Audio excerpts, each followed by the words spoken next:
राजनीतिक दलका नेताहरूले सम्म पनि राजालाई साथ दिनुहुन्छ कि जो प्रत्यक्ष उदाहरणको लागि हुनुहुन्छ हाम्रो चन्द भण्डारी जस्ता चाहिँ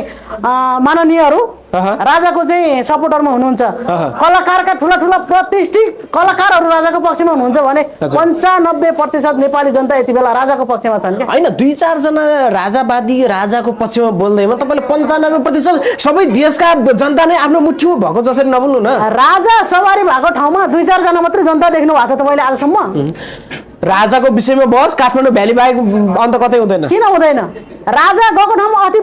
अस्ति भर्खर पनि भैरवातिरको तपाईले माहौल देख्नु भएको थिएन डाङको माहौल देख्नु भएको थिएन के त्यहाँका जनताले एमाले कांग्रेस माओवादी आऊ हामीलाई बचाऊ भनेका छन् छैनन् राजा आऊ देश र हामी जनता बचाऊ भन्दैछन् त्यहाँको जनताले पनि तपाईहरुलाई गणतन्त्र लोकतन्त्रमा चाहिँ दिएर तपाईलाई मात चढ्यो हैन मात चढ्नु भन्दा नि गणतन्त्रले के दियो भने के तपाई यसरी स्वतन्त्रमा बोल्न पाउनु भएको छ बोल्न पाउनु भएको छ राजाको शासन सत्ता कस्तो थियो तपाईलाई थाहा छ हो तपाईहरु पनि मानसिक रोगी हो के एउटा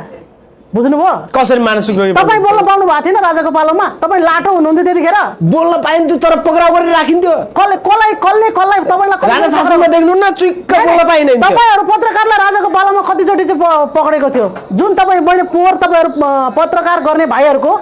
मैले जुन एउटा सेनाको उ भित्र कार्यक्रम हुँदै गर्दाखेरि तपाईहरु त्यहाँ भित्र गएर तपाईहरुलाई बोल्न नदिएर नै तपाईहरु बाहिर सडकमा लम्पसार जम्मै माइक तेर्सेर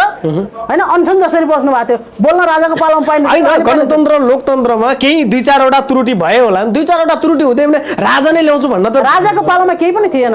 तर अहिलेको जस्तो अनावश्यक र छाडा बोल्न पाइदैन थियो यो कुरा त सबैले स्वीकार्नु पर्यो नि अहिलेको छाडा बोलाइ अनावश्यक क्रियाकलापले गर्दाखेरि देशको कति बेइज्जत भएको छ देश कति विश्वमा नेपाल भन्ने देश नै बदनामी भइराछ बुझ्नु भएको छ यसरी सोच्नुस् नेपाली भएर यसको मतलब जुन राजा शासनमा पनि मजाले बोल्न पाइन्थ्यो मजाले पाइन्थ्यो तपाई ऋषि धमलालाई गएर सोध्नु न भने ऋषि धमला राजाको पालाको पत्रकार होइन